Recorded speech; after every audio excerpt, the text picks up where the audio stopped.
మాచర్లలో బరితెగించిన పచ్చగుండాలు ప్రచారం ముగించుకొని వస్తున్న ఎమ్మెల్యే పిన్నెల్లి రామకృష్ణారెడ్డి భార్య రమతో పాటు పలువురు మహిళలపై పచ్చగుండాల దాడి. టీడీపీ ఎమ్మెల్యే అభ్యర్థి జూలకంటి బ్రహ్మారెడ్డికి ఓటేస్తే ఇలాంటి ఆగడాలు ఇంకెన్ని చూడాలో ప్రజల్లారా ఆలోచించి ఓటేయండి. మేము మా పార్టీకి మేము ప్రచారం చేసుకుంటుంటే ప్రశాంతంగా జరిగింది. అందరం భోంచేద్దాం కదా అని ఒక ఇంటి దగ్గర ఆగాను. ఒక్కసారిగా మా మీద దాడి చేశారు. ఆడవాళ్ళని కూడా చూడకుండా ఇది ఏమన్నా బ్రహ్మారెడ్డి ముఠాకి ఏమన్నా న్యాయంగా ఉందా? పరిగెత్తుతూ మేము పడిపోతే నా చెయ్యి ఫ్రాక్చర్ అయిందో ఏమైందో తెలియదు, విపరీతమైన నొప్పి వేస్తుంది. ఒక్కసారి ఆడవాళ్ళ మీద దాడి చేయటం ఒక నాయకుడికి అతని కార్యకర్తలకి ఇదేమన్నా మంచి లక్షణమా? ఇదేనా నువ్వు తీసుకొచ్చే మంచి మార్పు అంటే?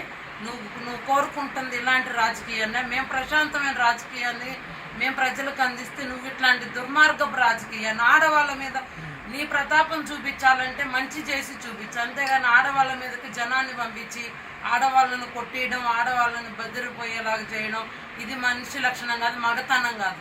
నీకు దమ్ము ధైర్యం ఉంటే చేత అయితే ప్రజల్ని కాళ్ళవేళ్ళ బతిలాడుకొని మంచితనాన్ని చూపించుకోవాలి. కానీ ఇలా ఆడవాళ్ళ మీద పంపి రోజు ప్రశాంతంగా ప్రచారం చేస్తుంటే ఈ సిరిగిరిపాడు వచ్చిన తర్వాత ఈ రాజకీయ కక్షలు ఏంటి అంటే కడుపులో మీరు ఎంత కుట్ర పెట్టుకుంటే ఒక్కసారి మేమందరం ఒక చోట ఉన్నప్పుడు దాడి చేశారు.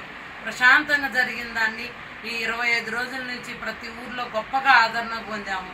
ఈ ఊర్లో అంతకంటే ఎక్కువ ఆదరణ మాకు వస్తుందని చెప్పి కడుపులో కక్ష పెట్టుకొని ముఠాగా వచ్చి ఒక్కసారిగా మా మీద దాడి చేశారు.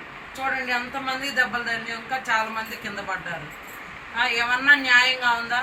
దయచేసి అందరూ కూడా చూడండి, ఇది రేపు బ్రహ్మారెడ్డి కానీ చంద్రబాబు నాయుడు కానీ వస్తే జరిగేది ఇదే.